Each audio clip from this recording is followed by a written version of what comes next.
if you think that Hollywood is not biased, all you have to do is take a look at the fact that immediately after leaving office, the Obamas got a deal from Netflix. Remember when the Bushes got a deal from Netflix? I remember that. No?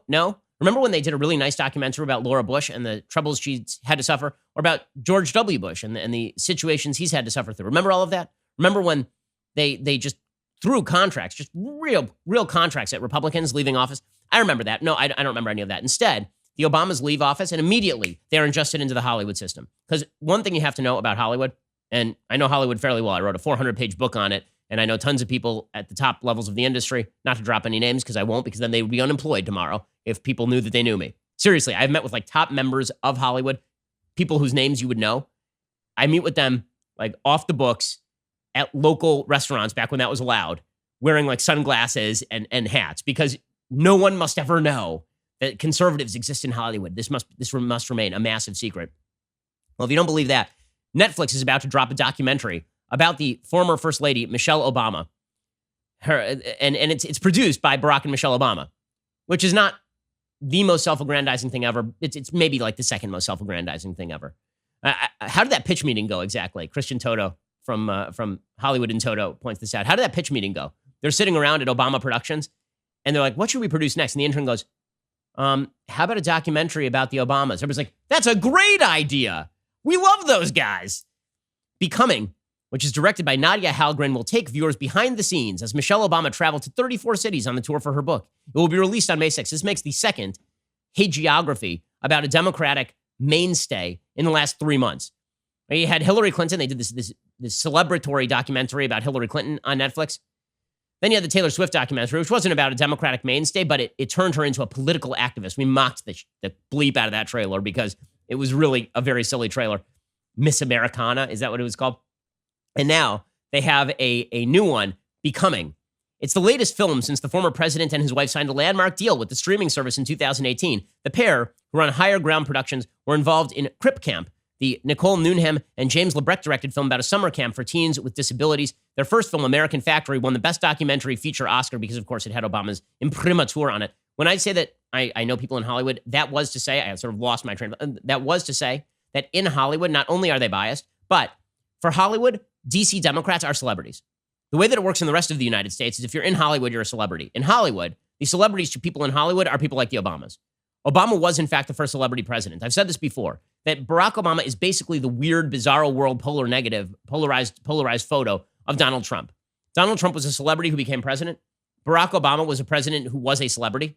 He was a celebrity president. Like, when people say that we're fundamentally unserious because Donald Trump is president, let me point out that we elected a first-term Democratic senator from Chicago who had never done anything. He made a speech at the 2004 Democratic National Convention. He wrote a book. That's it. Those are all the accomplishments. And we elected that guy president because he was made a celebrity. And regardless of what you think about Barack Obama as president, the fact is he was a celebrity president. The man spent an enormous amount of time hobnobbing with celebrities, far more than Donald Trump does, because celebrities would want to be in his company a lot more because he is palatable and worshipped. So that is great news. So Becoming is going to be directed by Nadia Halgren, a filmmaker and cinematographer from the Bronx.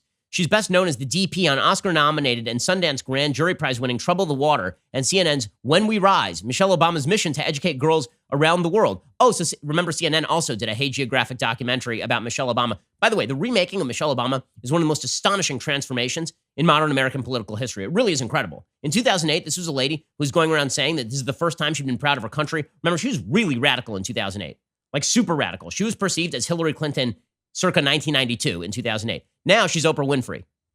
And that is really thanks to the hard work of the people in Hollywood. Michelle Obama said, "Those months I spent traveling, meeting and connecting with people in cities across the globe drove home the idea that what we share in common is deep and real and can't be messed with. In groups large and small, young and old, unique and united, we came together and shared stories, filling those spaces with our joys, worries, and dreams. We processed the past and imagined a better future. In talking about the idea of becoming, many of us dared to say our hopes out loud. I treasure the memories and that sense of connection now more than ever as we struggle together to weather this pandemic, as we care for our loved ones, tend to our communities, try to keep up with work and school while coping with huge amounts of loss, confusion, and uncertainty." And then she said that people would find respite in the film. She says that the DP understands that the director understands the meaning of community, power of community. Her work is magically able to depict it. How beautiful, how beautiful. And of course, all of the stills from the film from the film are people crying with Michelle Obama as she gives them hugs. Now, you know who was good at giving hugs and who was a nice lady? Laura Bush. And they never did any of this stuff. Laura Bush, I remember when I was at UCLA, the Anderson Business School was protested because Laura Bush was supposed to speak at commencement. They've never made a documentary about Laura Bush, who, by the way, is a class act. And the only thing they've ever said about Nancy Reagan is that she's a nasty cuss. The only thing that Hollywood will ever make about a Republican woman is this ridiculous series called Mrs. America on what is it, FX? This ridiculous series about Phyllis Schlafly, who's supposed to be just the worst person in the world, where you have Kate Blanchett doing her brittle Kate Blanchett routine, because obviously the greatest villainess in the world is a woman who stood up against the radicals who are pushing the Equal Rights Amendment back in 1976. By the way, a story that America desperately needs right now in 2020 is a biopic of Phyllis Schlafly. The clamor was enormous. People were just dying to see it. At least you can make the case that a Michelle Obama documentary is based on the success of her book, right? Becoming has been a massive bestseller. At least you can say there's demand for it. Was there tremendous demand in Hollywood to greenlight a story about Phyllis Schlafly and the Equal Rights Amendment? It's just, Hollywood is ridiculous. So just as I said earlier, that the media are not trusted by America, Hollywood is not trusted by America. And frankly, I think there are going to be a lot of people across the country who are not particularly shedding a lot of tears for the people in Hollywood who are going to be losing a lot of money during this pandemic as theaters close down. The political bias in Hollywood is ridiculous. It is insane. And it does radicalize the culture wars. The Republicans feel like they've lost the high ground of culture. And that means that Republicans feel relegated to the realm of politics. So if we're going to pour all of our energies into politics, man, then we are going to punch there.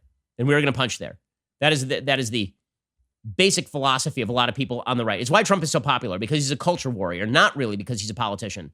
Because he does fight back against the perception that the commanding heights of culture and decency are carried by the same left. They'll greenlight any film that rips into the right and praises the left.